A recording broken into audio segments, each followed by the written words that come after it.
Or I guess whichever one you'd prefer. It's probably better not to have it recorded onto my laptop.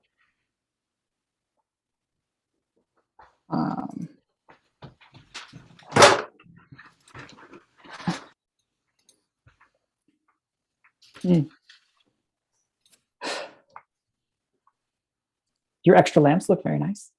Thank you. I brought them from home. I knew something needed to be different in my office. All right, we're getting a number of people ready to come in. Yep. Are you okay if I start admitting them? Absolutely.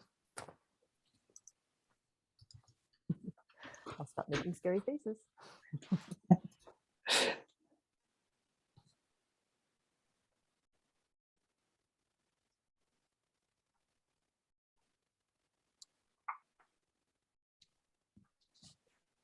Hi, everybody. Welcome.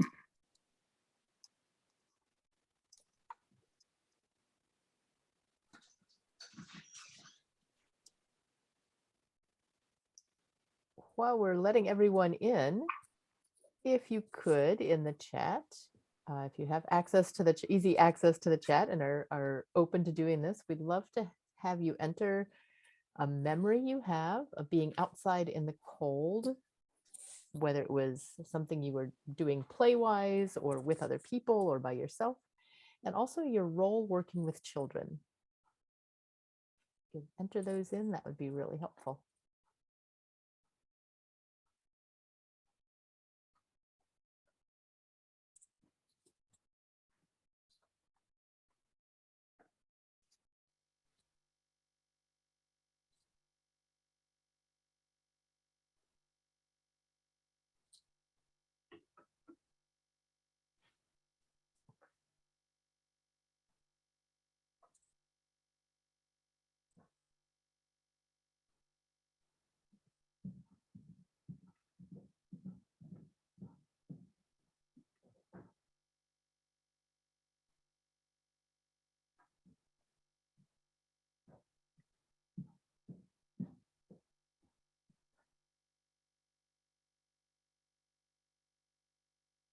Megan, what a fun memory. Oh my goodness. A dog sled pulled by a horse. That is awesome.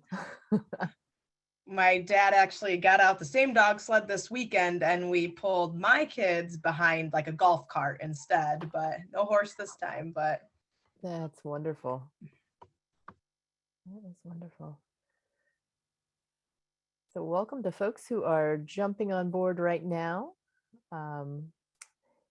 As you're entering, welcome, and we'd love to have you enter in the chat a memory you have of being outside and your role working with children.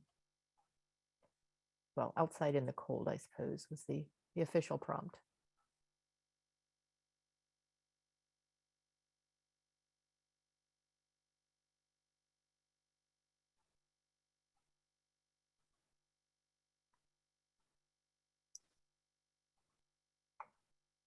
Ah, yes, blizzard piles, snow piles from blizzards are awesome. Perhaps tomorrow.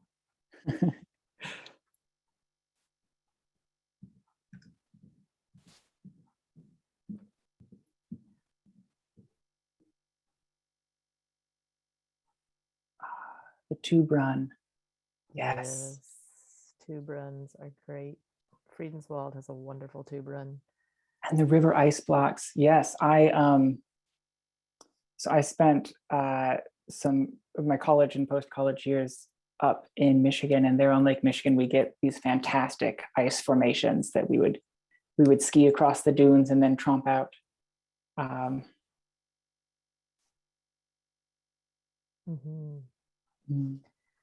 gotten to climb on ice blocks like that as well as along some river ice from up in Michigan as well.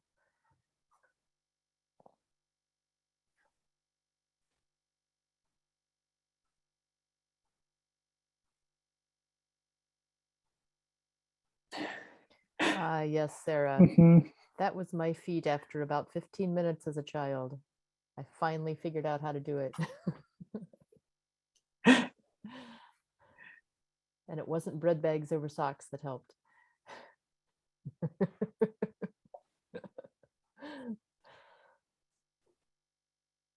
It was dry socks and enough layers and boots that weren't too tight.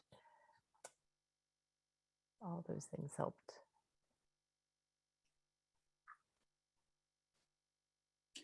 Ooh, a banana box igloo.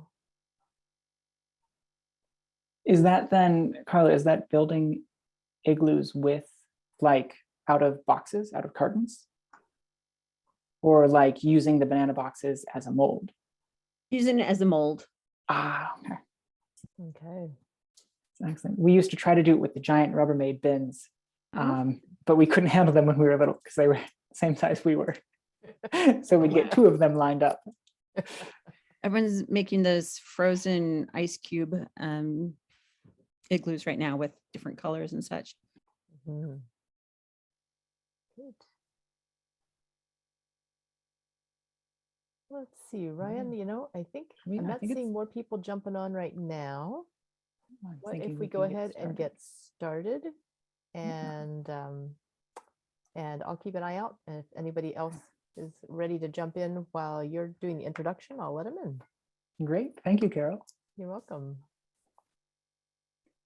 So for those of you who are just joining or who are hopping on, we're going to be recording this session and then later posting it online for those who couldn't make this, for asynchronous learners or anyone who wants to use it in future use. So you can feel free if you found it useful or you want to come back and visit.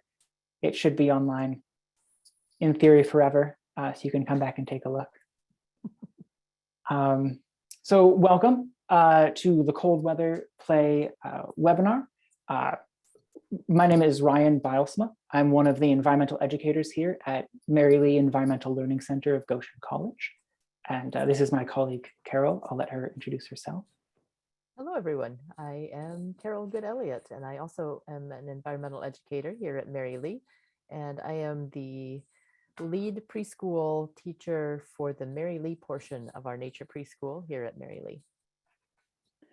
So here at Mary Lee, we have a fairly unique setup that we're pretty pleased with. We have a variety of programs for audiences of all ages. We've had a nature preschool for about 3 years in partnership with our local YMCA. We've got almost 1,200 acres with a wide variety of different ecosystem types, a lot of them very water-based. And so just so you have a feeling for us, but we also do a wide variety of programs all the way through adulthood. We do a lot of school trips coming in. So we'll talk about some of our experience with winter programming with a variety of these audiences. So you know a little bit about us. We're located here at the Star in northern Indiana. Some background on our weather. Today, when I was out with the preschoolers, it was in the 40s for some of it, and we were tracking through mud, but tomorrow we're expecting to get 10+ inches of snow, and Thursday we're going to have single-digit wind chills in the forecast.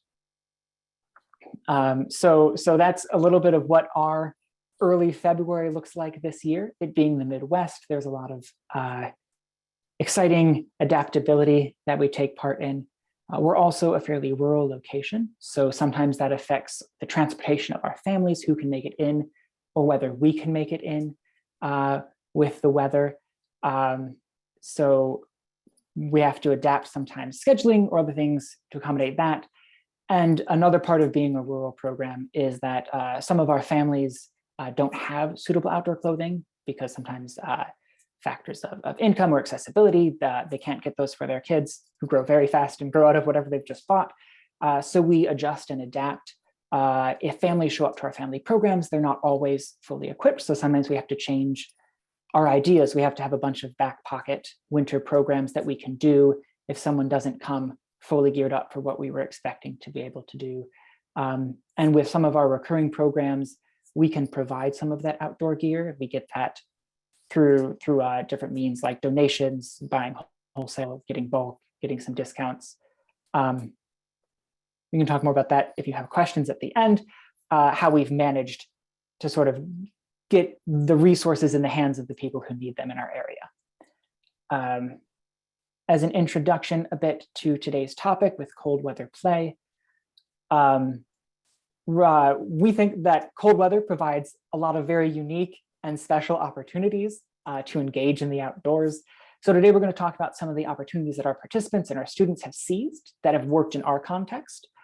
You're going to see a lot of examples from preschool age children because that's one of our consistent, recurring, and recent programs. But we also are pulling from our experience with kinder forest, after school programming with a lot of field trips, family programs, and some adult programming as well, where some of those are play-oriented programs.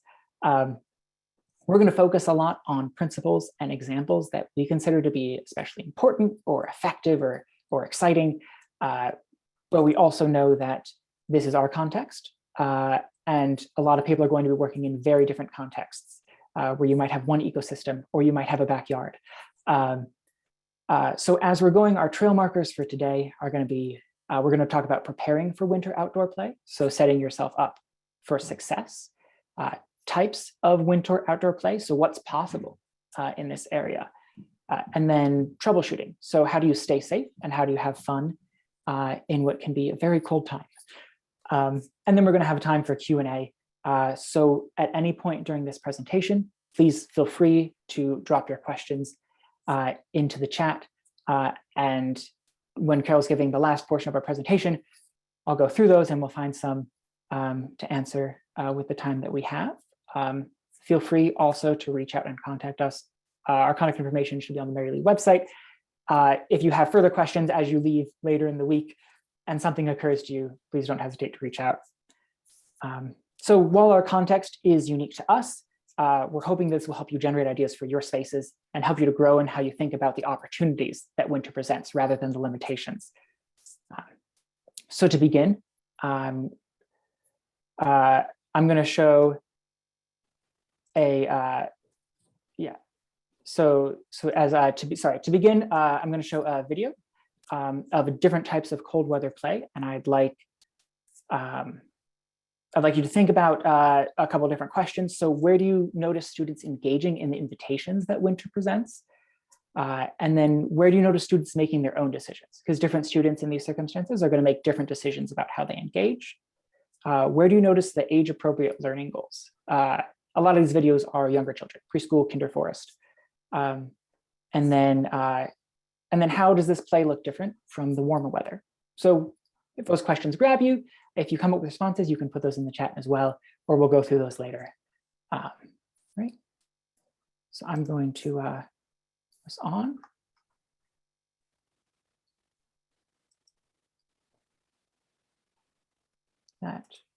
There we go.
So as you can see, there's a variety of different students interacting with winter in different ways there. And some of them were hamming it up a little bit for the camera, trying to engage with whichever teacher was taking the video in that moment. But a lot of them were making decisions for themselves or problem solving, finding new ways to explore. So we're going to talk a little bit about some of the ways that we categorize and think about those as teachers while we're navigating this winter space with our students. Oh. Yep.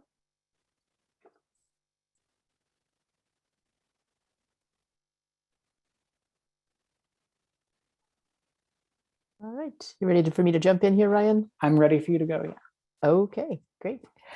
Well, so Sarah, to follow up on a comment that you made in the chat at the beginning there about people getting cold very quickly, and then who do you get to play with when they go inside? One of the keys, certainly, for being prepared to play outside in the cold is being dressed appropriately for whatever the temperature happens to be. And one of the things that I've learned is that layering just is so critical for making this work. Having on the appropriate layers, enough layers for whatever the weather conditions are, makes a huge difference. I will direct you to our cold weather clothing webinar that we presented a couple months ago, and that is available. There's a link to that on Mary Lee's website. So that would be one really, hopefully, helpful resource for thinking about more of the details of how to do that kind of layering. I will just very briefly say, you want to make sure that there are non-cotton layers close to the skin, against the skin, and that there are a multiple thinner layers of clothing on, because between each layer there will be some air that is trapped that can help provide extra insulation. Definitely an insulation layer, a thicker insulation layer like a winter coat or snow pants on the outside as well, when it is colder outdoors, like the kinds of temperatures that we've been having in the wintertime in Indiana, usually. Another piece of it, though, in addition to layering, is also making sure that you have a waterproof layer on as much as possible, particularly for days like today. These sort of, well, it isn't really shoulder season, it's still winter, but these kinds of really damp days when it's either raining or very muddy or the snow is very sloppy. Most snow pants and most snow coats, insulated coats, are not really waterproofed. And as soon as those layers start getting wet, or soon after those layers start getting wet, we'll start getting cold. And so for our programming, we do try and make sure that the kids are waterproofed as much as possible on the outside as well when we're having damp days like today. So for example, today when Ryan was out with the preschoolers, we made sure to pull their rain pants on over top of their snow pants, so that when they sat down or were kneeling in the snow and the mud, the water wasn't just soaking straight into their snow pants, into their insulation layers.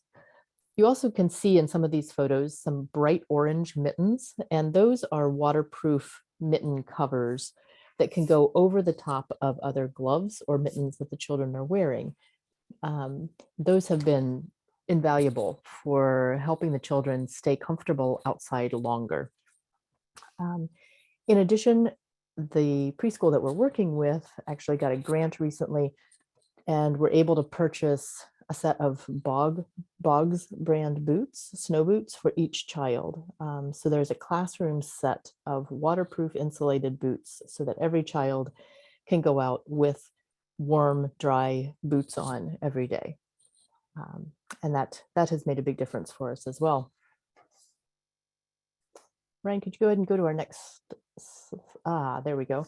In addition, sit-upons, sorry, jump back. I missed one thing. In the photo on the far right, the girl in the pink snowsuit is sitting on an insulated pad. We call them sit-upons. It's a camp mat. It's a very simple foam camp sleeping mat, the kind that you would put on the ground underneath your sleeping bag to provide a little bit of cushioning. It also, though, provides a lot of insulation to keep people warmer when they're sitting or kneeling on the ground. And we often have our children during our kind of sit spot time or quiet time, sitting down or laying down on these things. We've even had children fall asleep on them because they really help insulate so well that they stay plenty warm. All right, thanks, Ryan. So thinking about a number of the different kinds of actual activities, things that we do, ways that we play together outside, ways that we've seen children play and initiate play themselves outside. One of the big things that we see a lot in the wintertime and in colder weather time is gross motor play. And gross motor play is so helpful and so important for staying warm when it is colder weather, whether there's snow or not. So we see a lot of kind of running and chasing kinds of games. Sometimes we initiate those games. Often the children initiate those games themselves. A couple examples. One game that we play here at Mary Lee with people of many different ages actually is called Broom Ball. It's a little bit like hockey. You can see it on the left-hand slide there, people with brooms and just a regular small ball, and they're in their boots and they're on very firm ice with the snow moved off to the sides. There are two goals, one at each end, and you're two teams and they're trying to hit the ball through the goal.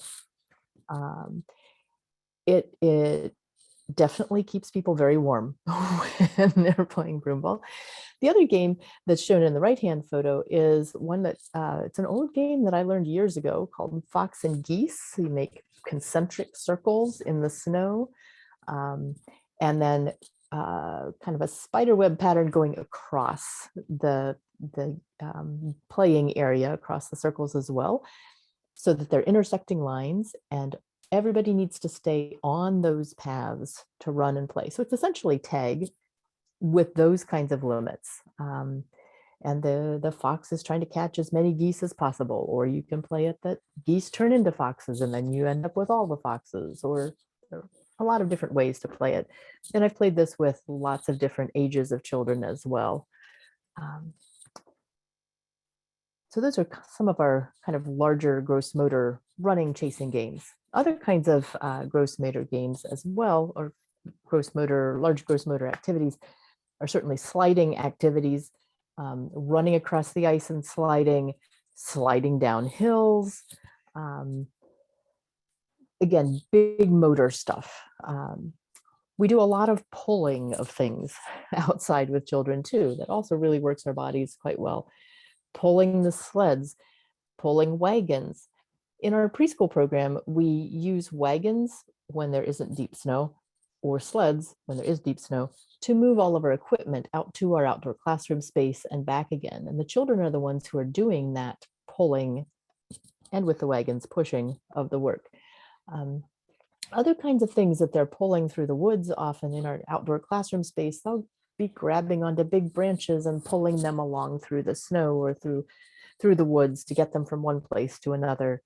Right now we have old Christmas trees that people donated to us after, not like live Christmas trees, cut Christmas trees that they donated after the holiday season.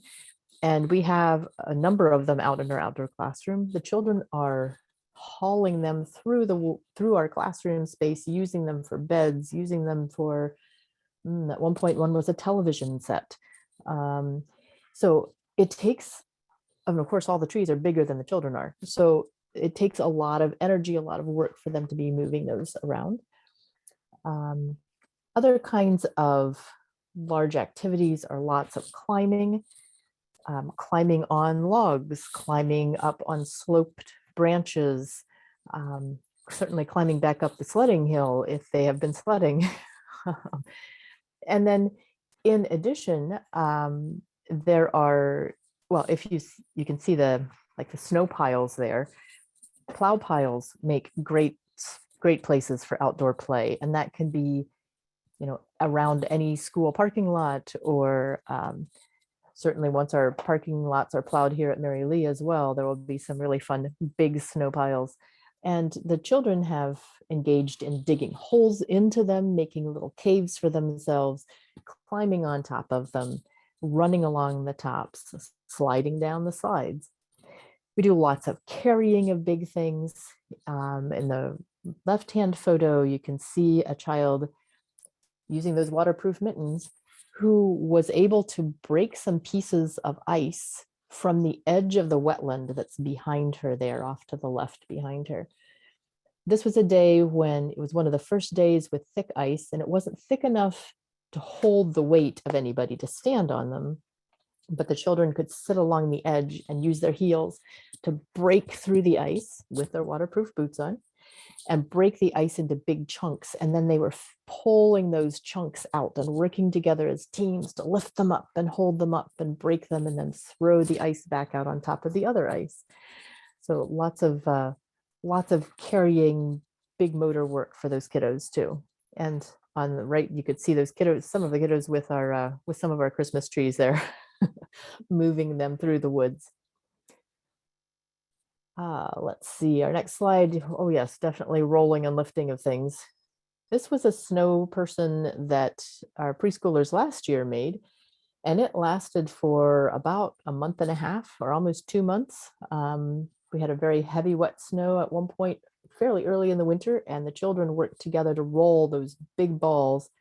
And then if you've tried to lift up heavy or large balls of snow, you know how heavy they can be. They had to really work together to boost them up and layer them up one on top of the other. And then by the time of the second photo there, the photo on the right, the snow had been thawing and then refreezing enough that it was really, really solidly together. And the children were able to climb up on top of this thing, and they were taking turns scrambling to the top and then sliding down and letting another child scramble to the top and slide back down. So lots of fun play of that sort. Digging, certainly in the snow, digging in the sand when it's not frozen solid, or when it's not frozen so solidly that we can't use the shovels to chip down through it. We had a lot of good exploring earlier this week with frozen sand and what that was like. And then some other kinds, kind of tying into some of our running games as well. We also do tracking with children. The children notice tracks. Many of them recognize at least a deer track, sometimes dog tracks or cat tracks as well. So we help working with them on a little bit of basic recognition. If it's a tracking program, in particular, of course, we would focus more detail on what each kind of track is that we're finding. Often with our younger children, we're looking at where they're going and where they're coming from, trying to start figuring out what some of the stories are that we can learn from tracks. And then also playing games ourselves by making tracks. One person making tracks and heading off to go hide somewhere, and everyone else trying to follow the tracks and see where they go. Some things of that sort too. So that's another way that we kind of tie in some of the natural history pieces into our large motor play. Let's see. And then in addition to gross motor, we do a lot of fine motor activities with children too. Certainly when there's snow, they love to try and make snowballs. That's a very early thing we see with them. And we often are experimenting with, well, is the snow wet enough to be able to pack? Can you make a snowball or not? In this case, we had someone able to make a little teeny tiny snow person. Someone else had used some plastic cups to scoop snow and pack it in and make a snow castle instead of a sand castle. And then they were adding on branches and some bark there to make a sculpture as well. Yeah, it looks like the snow the next couple of days might be really awesome for packing and digging in. Some additional fine motor work that we do with children includes using ice blocks. And this is something I've done at home as well as here at work.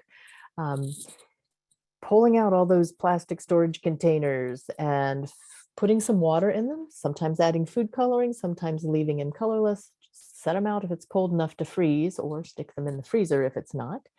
And you can end up with a wonderful collection of blocks. different than wood blocks, certainly. And we experiment with how they work differently than wood blocks. And oh, how can we make them stick to each other? What happens when they start melting? So the children will build with them, they'll stack, they'll make sculptures, they'll make designs. Sometimes they practice sliding them across surfaces to see how well they slide. And then we also use these graters, like cheese graters, have those available for the children to use. They'll use them on the ice to shave ice, as well as using them on wood, on sticks and things like that too, to practice that fine motor work of shaving and holding something while moving the other hand in another way and working across their body to do that work. Let's see. Oh yes, hammering. Hammering is another thing that we do when whether it's cold or whether it's warm. And we work a lot with the children on learning how to use hammers appropriately, how to look around and do a scan around to make sure there's no one else close by. With this particular cold weather activity aspect of hammering, I had taken a cake pan, put water in it, and froze some small plastic creatures into the ice. We had been talking about how animals like frogs and snakes will go underground, and some of them will go down deep into the bottom of a pond. Some of them will be on the surface of the ground, and that some of them will freeze solid, actually. So we were kind of tying this in a little bit with that. So making this big cake of ice with creatures in it, set them out on the table with a couple hammers and said, I wonder what you might find if you break this ice. We also have safety goggles, safety glasses that the children put on when they're hammering ice because of the ice chips flying and so on. This is one that can be a little more tricky, certainly. So fine motor work can be harder when it's colder because of the extra clumsiness of wearing mittens or gloves as compared to having bare fingers to do the work. So often I will see children when they're hammering using two hands on the hammer when it's colder and they have their thick gloves on and so on. So that's one variation that we've seen, adjustment that we've seen for them with that kind of work. Painting is another thing we do a lot, especially when it is snowy. We use food coloring for painting quite often. And that's to be aware, something to be aware of with that certainly is that the food coloring can stain clothing. So we are careful with how much food coloring we put into the liquid. You could use a squeeze bottle, like you see on the right-hand photo, or the spray bottles as well. A mister bottle can be really fun for painting. And we also have just pulled out paintbrushes and plastic cups with a little bit of food coloring water in the bottom, and stick the paintbrush in and paint on the snow. I've had children also experiment with like painting on a tree trunk. What does that look like? Does the color change? Can you see it? Things like that. I will add that the mister bottles work best when it is, say, warmer than 10 degrees. Otherwise, you might start having the nozzles freeze up and then they can break pretty easily. So that's one learning bit that we've had recently. All right, yeah, let's go to the next slide. Oh, another thing that children have enjoyed doing with us is making ice ornaments, or we call them sun catchers sometimes. Collecting natural objects, or in this case, we had a bunch of cranberries left over from some of the indoor classroom time that they had. They had cranberries in their texture table, in their sensory table for a while, brought them all outside, and we had them in a bowl, and the children decided to put them in muffin tins and pour water on to see what would happen. And once we started seeing them doing that, we said, oh, would you like to be able to hang these up if they freeze?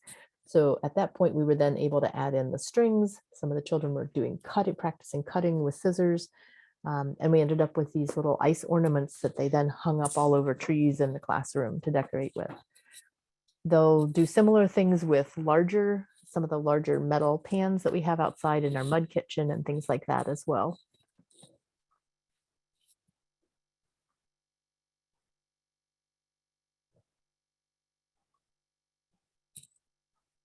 All right, so Ryan, I think it is your turn at this point, and I'm going to be doing a little scan of the chat. I've been seeing lots of stuff come in, but I haven't taken time to read it while I was sharing those slides. So jump on in here, Ryan. There have been some very amazing tips and tricks. All I right. think we need to pick up some. There's pipettes for painting Oh, yes. because they'll make tunnels, and then using rubbing alcohol to keep it from freezing. I think that both of those, yeah. So okay, excellent. another reason we like putting on these webinars is because sometimes we come home with tips and tricks. Exactly. Yes, please. So I'm going to talk a little bit about some of what we've categorized loosely as social emotional learning goals. And this is some of them are a little more cognitive than they are necessarily social and emotional. But we're going to talk about some of the ways we've seen these navigate. And one of the things to know about this is that our curriculums here for many of our programs tend to be more emergent, which means that we let the students and the participants direct where they're going, what they're doing. So we'll have in our mind certain goals for how to engage or opportunities we think would be great, but particularly in our nature pre-K, a really big part is letting the students decide what they want to do, and then we try to direct that in a way that helps their growth to meet preschool learning goals. We try to incorporate that to a degree that we are able to in a variety of our programs, even the more curriculum directed ones. Another big thing that we try to do for social emotional goals is encourage our students to solve their own problems. So as we're going through this, a recurring theme you'll notice is a lot of negotiation between students, and also a lot of,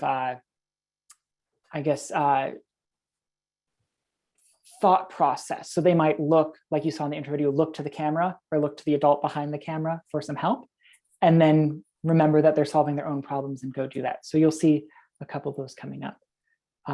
So this first one is what we call loose parts play. So these are large loose parts. These are the trees that came after the holidays, after families donated them, that Carol had talked about. And you'll see some things that our students decided to do with these. Pay attention how they're choosing to work together. And then you're going to end up seeing some negotiation take place as they create a common storyline around these loose parts that they're using, and they negotiate as multiple of them want to use a single part.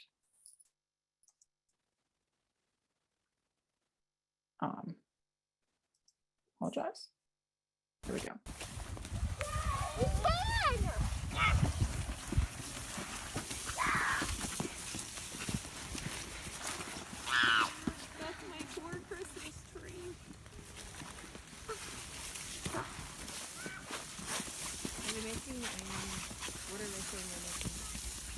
They're beds.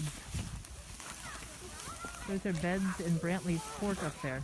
Hey, come on! Come on!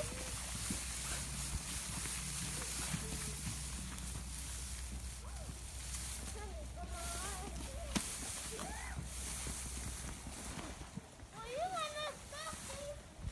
I'm a kid guy! Where are your kid guys? Get up our bed! This is our bed! This is our bed! Our! Mine!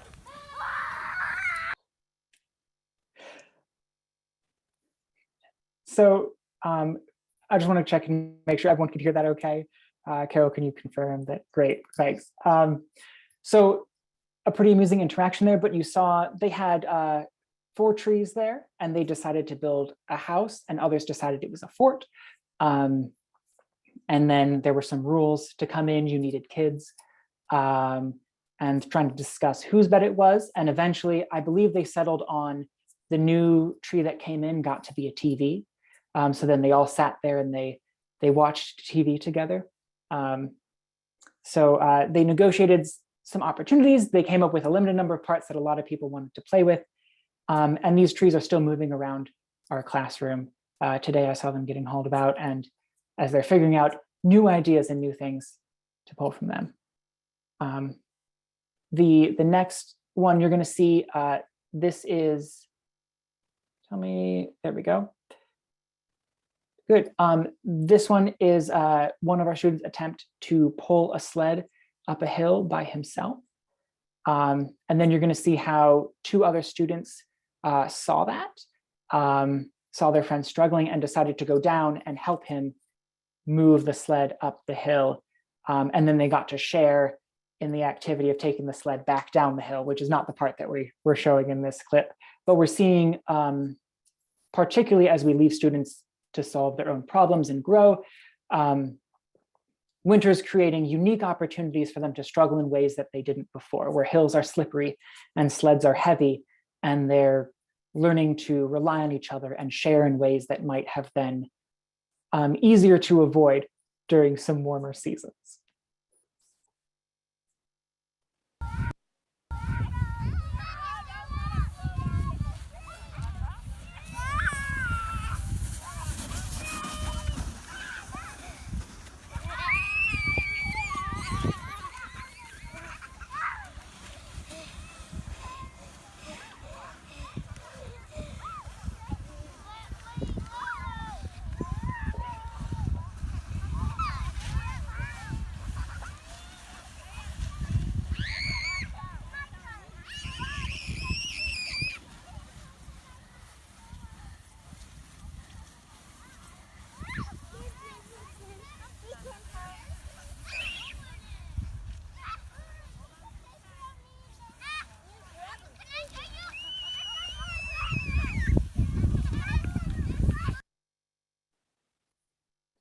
Moving on,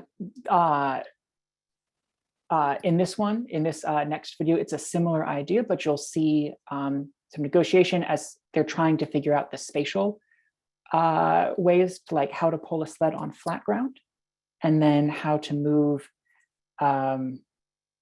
around, working as a team to try to help their friends move across the ice. For reference here, they are on top of a wetland pond. So it's very slippery under their feet and very sticky under the sled.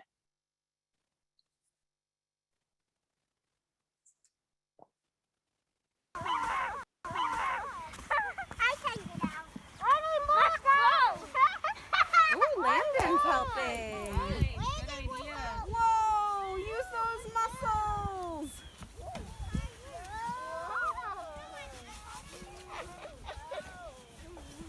Come on, boy.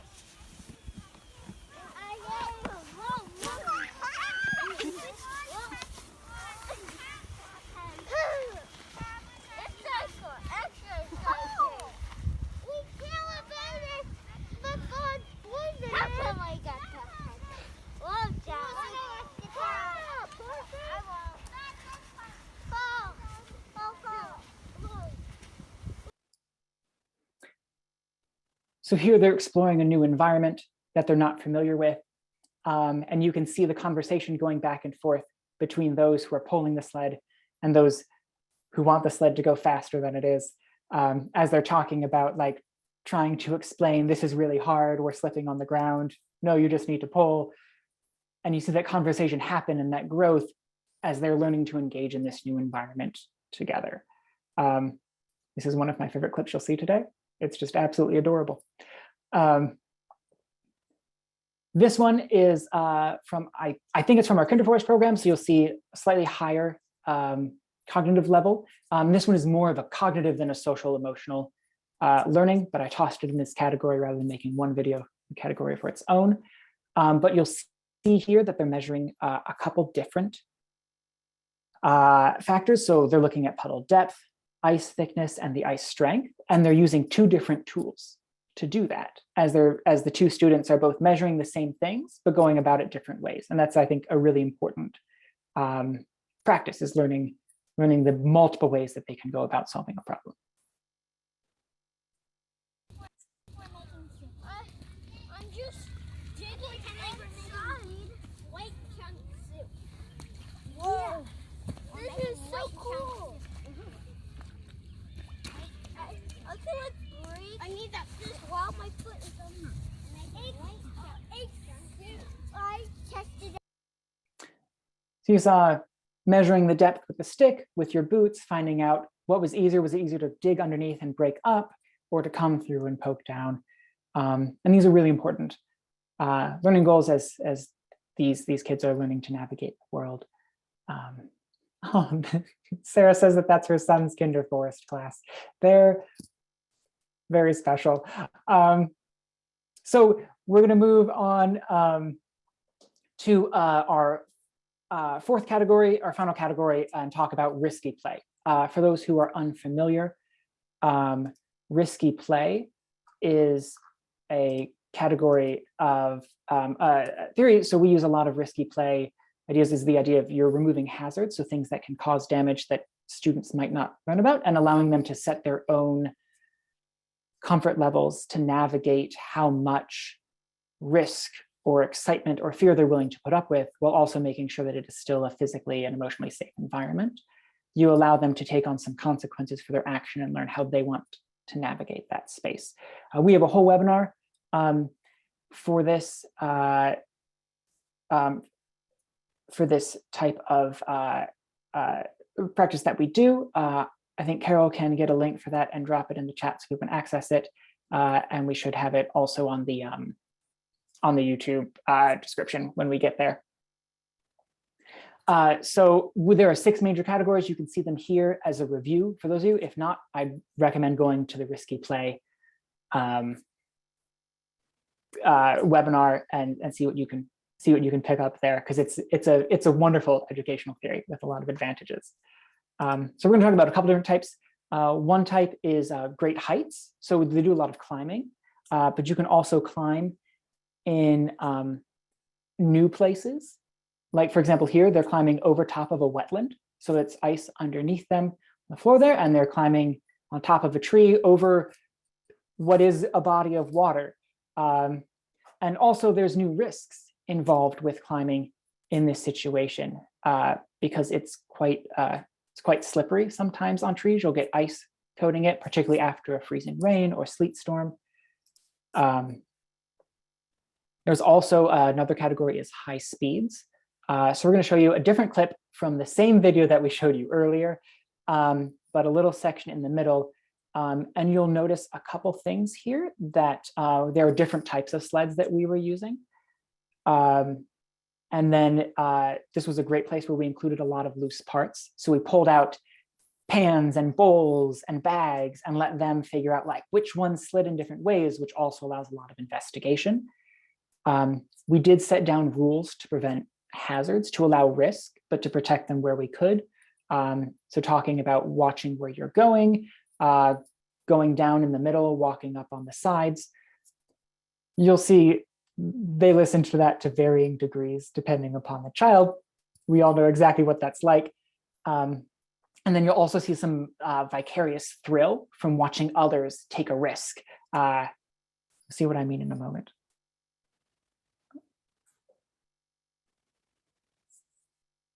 Let's see, I'm sorry, it jumped. Is it playing for you? Here we go.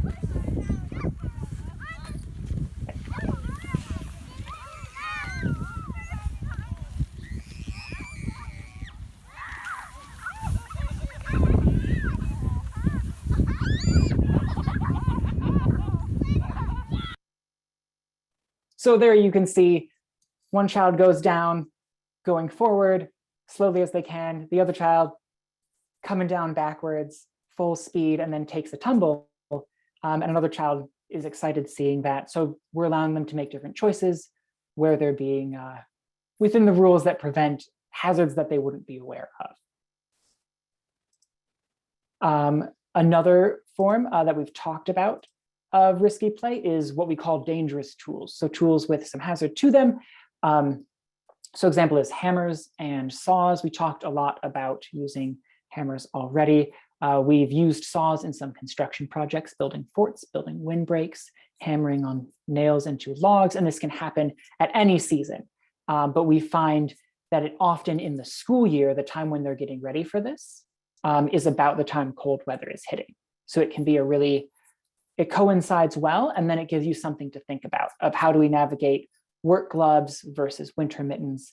And that is I think an individual spot where different children need different guidelines on that. And of course, we're supervising risks while they're there. Another aspect is dangerous elements. So in this case, ice. I'm going to play this. It's a very short 8-second clip. And I would encourage you to go back and look at this clip a couple times when we have this seminar up on YouTube, because there are a little under a dozen people involved in this, including the teachers, and everyone is making different decisions and interacting differently with the ice. And it's a good case study of how people are engaging with the elements and the risk. Well,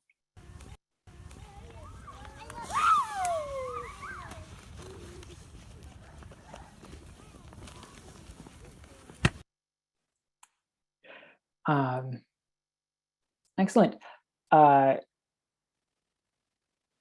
think, Carol, then I'm going to pass this back to you to talk about troubleshooting, what to happen, or what happens, what we do when maybe the cold weather is causing some problems rather than just opportunities.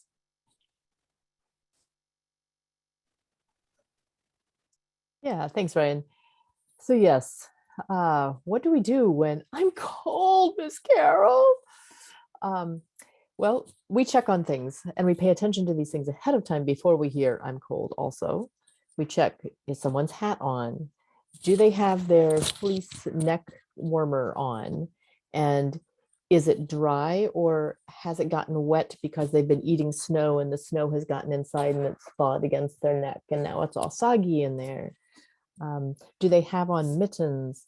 Do they have on enough layers on their hands? Or have they gotten really damp? I think somebody earlier in the chat asked about with the orange mitten covers, I'm thinking about cold fingers, what do we put those over?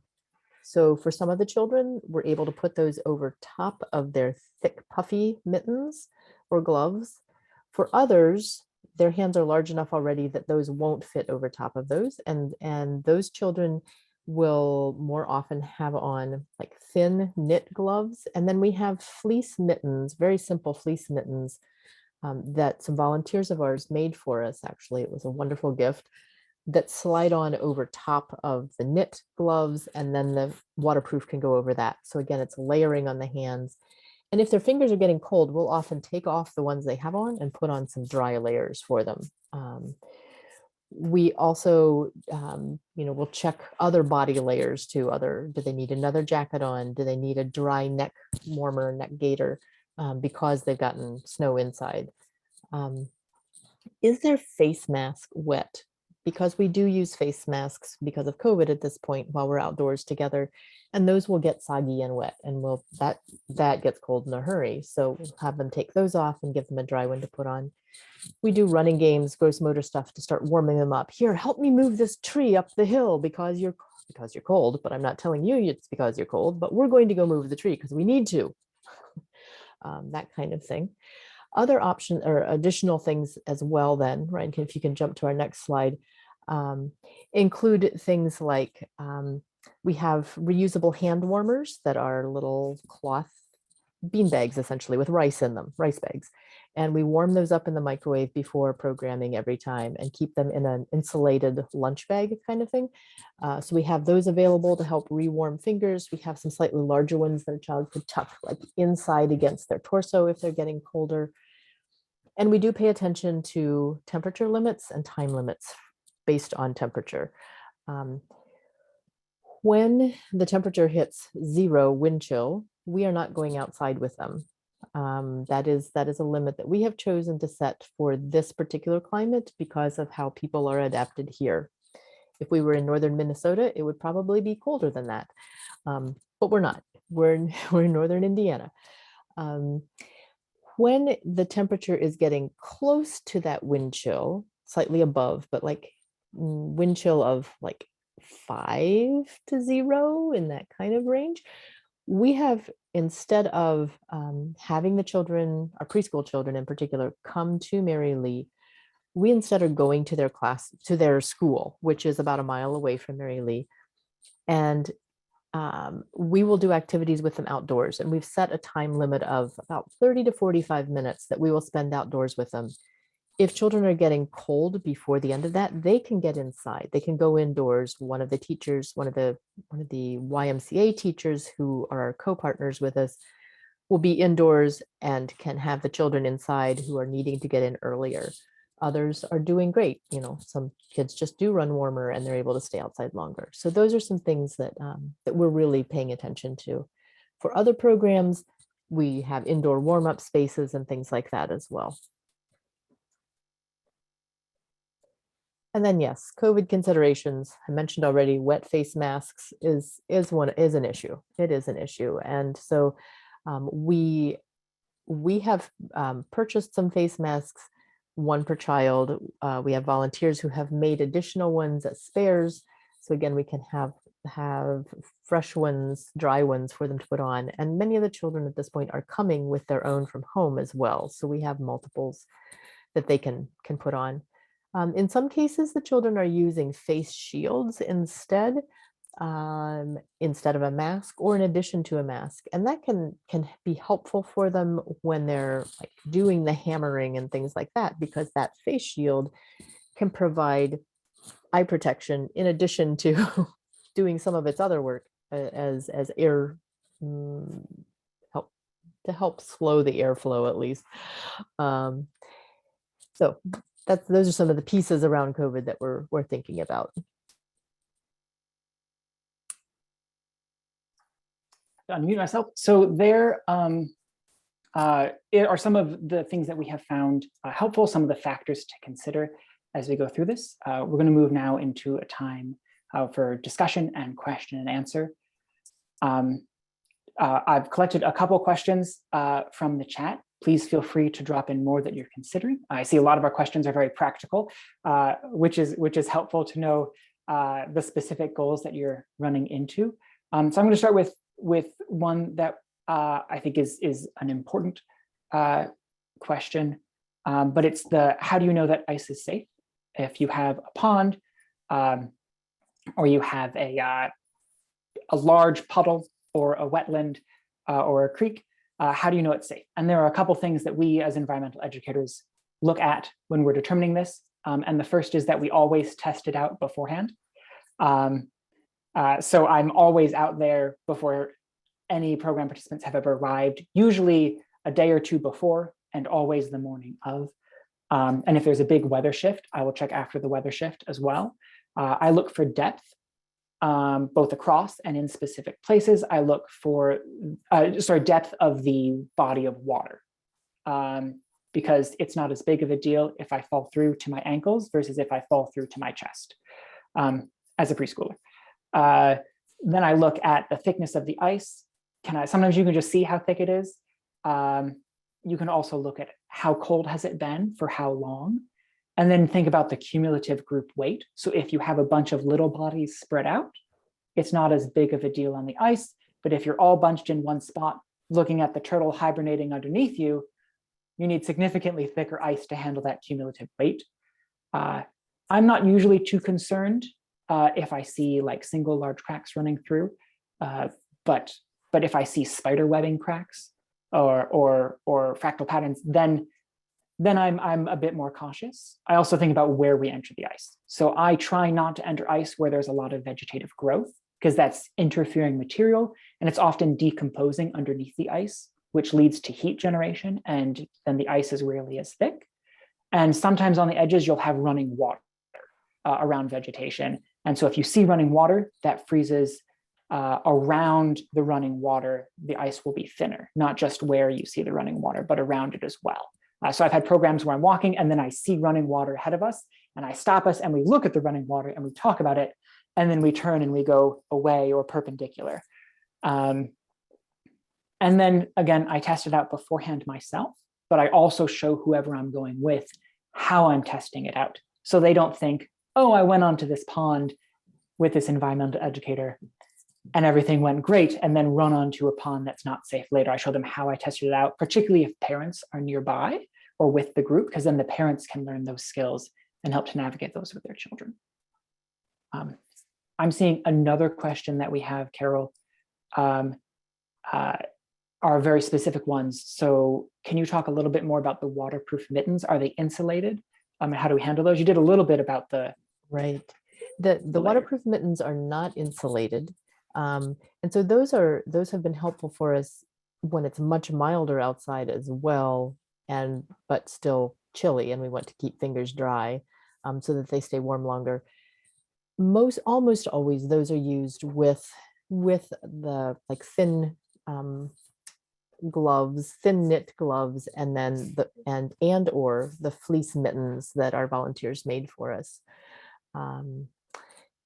Yeah, for a lining of some sort. And sometimes they are, used that way, not by themselves. They do interfere with the kids' dexterity, for sure. Any gloves or mittens will, and these do more than some others. So there are some children who have grumbled about that to us, and I acknowledge, yeah, it is harder with mittens on to do some things. I agree. So yeah, those are some that we have gotten through a company called, I'm not sure I'm going to be able to pronounce it correctly, Polarno Pirate, I believe, Pirate. We will include, after this is posted, or when this is posted on our website, we will also have like some information with some details about where those mitten covers came from, where we've gotten safety glasses, some of those kinds of real specific notes.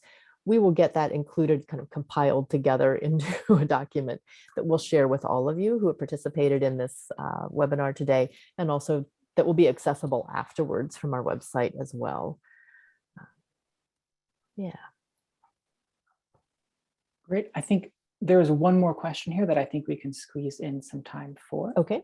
And it was related to, you talked about some grants that we got, the one for the bog boots. And then there was a question about how do we apply for those types of grants? Where can we find them? And I saw that Emma pointed out that some local hospitals have health-related grants. If you work with nutrition groups or like secure housing, sometimes they'll have grants to help with things like that. But Carol, I think you were more involved in that. Yes, that particular grant, I believe, came through the Noble County Community Foundation. So sometimes counties will have foundations that have grants available. That's where that particular one came from, and it was directed specifically to the YMCA for their preschool program, and that is how the YMCA chose to use that funding this year. And I don't know more beyond that about the details of applying for that particular one, for example.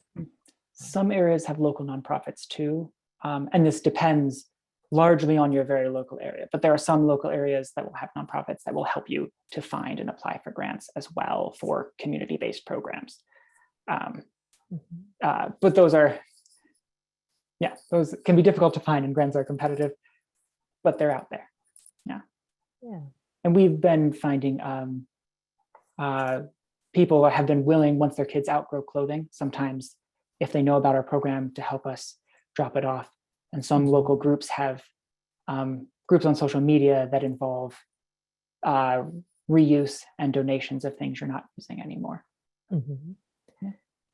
Yeah, that is definitely most of our spare clothing that we have. So we do have a small collection of spare clothing for children.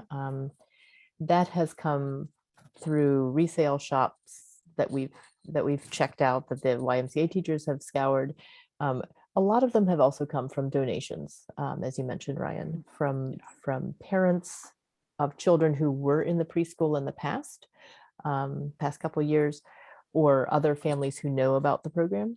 And then we've had some of the volunteers who volunteer regularly at Mary Lee, who enjoy sewing, have done some sewing for us. There also are some nearby church groups who have offered to do some sewing for us as well. So that is another possible source of things like getting fleece mittens made, and the fleece neck gaiters that are just a tube of fleece fabric that's snug around necks and faces to keep us warm. And doesn't get tangled like a scarf does. We've found that we've been piecing things together. Nothing came in a big bundle, for us at least, but there are other groups where that has happened. I have a friend who her favorite piece of equipment for her kids to use outside in the winter when they have mittens was a pair of scissors that are made for use with mittens that just showed up in her classroom one day. And she just very quietly is keeping it and not asking the other preschool teachers. I think she's joking, but she said that it's hers now and she's keeping it. And she is one of those, and it just showed up someday. So sometimes things surprise us. Yeah, I don't see any other questions in the chat, but if you want to hop on with your voice or your screen and ask another question now, I think we could probably fit in one more before we should wrap things up.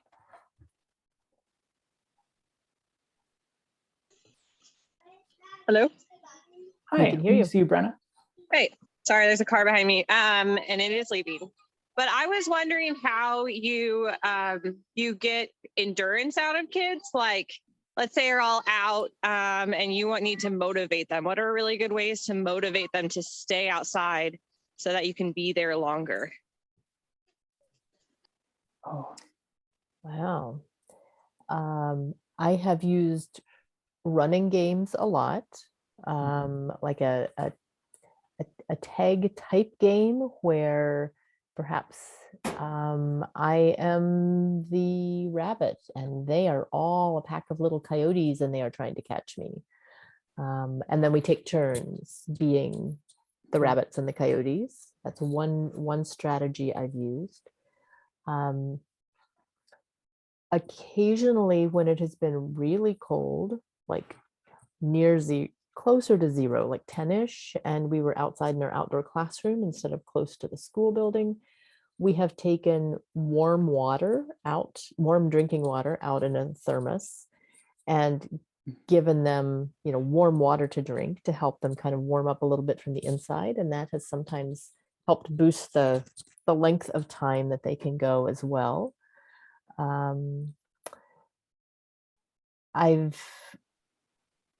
Oh yes, Carla, I like this one too. Let's try it for 15 minutes. Let's try it for just a few more minutes, and we're going to give it a try and see how we're doing. And then they often get engaged with whatever we're doing, and we keep going for half an hour or 20 minutes or something like that. Those are things, yeah. I would say some of that runs also being able to see the difference, which is a learning skill for I think everyone, no matter how experienced. But seeing the difference between how much is I want and how much is I need. And so I think we're all quite used to that with use of bathrooms or food. But if you're keeping kids warm, fed, and with water, then they're safe and they'll be more comfortable. And sometimes a child has had a bad day and they just don't want to deal with the cold that day.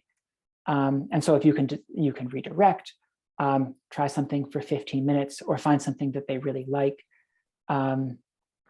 Sometimes that's the day when I pull out like, oh, we've been avoiding doing this thing you really love because it's complicated and I have to give you a lot of attention for it. And sometimes that's the day that we do that.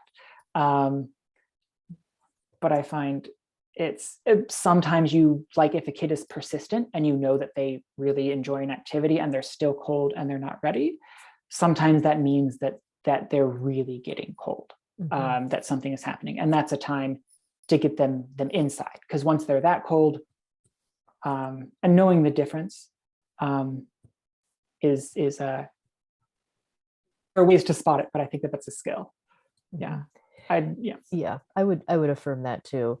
There definitely is a point where I start recognizing, and some of it is having worked with these children since August. Yeah.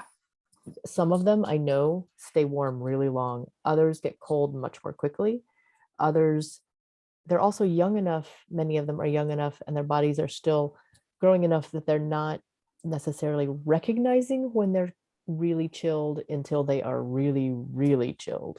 And so some of it is learning to watch their body language and paying attention to how they've been doing building up to these temperatures. How are they layered?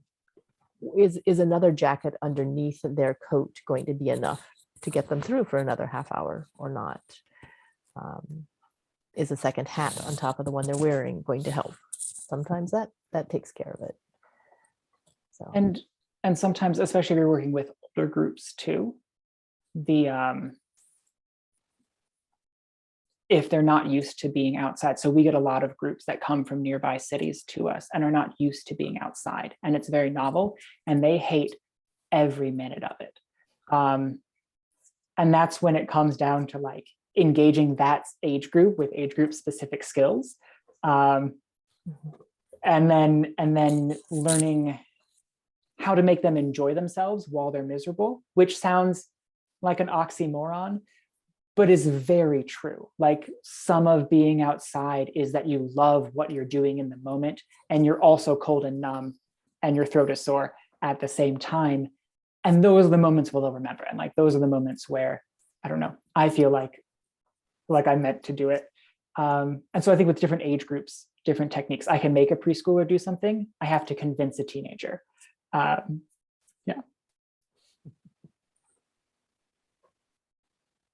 Oh. Well, I'm seeing that we have hit about almost 5:15. We should probably, unfortunately, wrap things up. Thank you all so much for the ideas that you've shared in the chat. We'll try and include some of those in our document as well, that we share out with everyone after in about a week or so here when we're able to get it all edited and posted. Yeah. And if you have any other questions that you come up with or feedback on the webinar, please don't be afraid to reach out. Like I said, our contact information on the Mary Lee website. We should be pretty easy to find there, but we'd be happy to talk to you more about this or point you to helpful resources. Yeah. Oh, and I'm realizing, Ryan, we have not mentioned the Echo Network meetings that happen once a month as well. It's a virtual gathering for educators. Early Childhood Hoosiers Outdoors Network, it's called. And that's an opportunity to talk with and hear from and brainstorm with other educators who are working with children of many different ages outdoors in this region. So it's a great chance to connect with folks. And Ryan, can you remind us what days and time? Those are on Monday afternoons, correct? Those are on Monday afternoons at 3:30, I believe. 3:30. 4:30. 4:30. It is on our website as well. Sorry, that one is out it of my happens memory. once a month. And you're really challenging me? Yeah. It's on the third Monday. That's what I was. That's where It's I on the was calendar going. behind me. Yeah. Okay. Very professional. Sorry about that, folks. So thank you all for joining us. Please do join us again. We would love to connect with you more. So, and have fun playing outdoors with young children or older children in the cold weather, whether there's snow or not. If you're in the Midwest region, enjoy that storm that's about to come through. Yes, indeed. Take care, everyone. Thank you.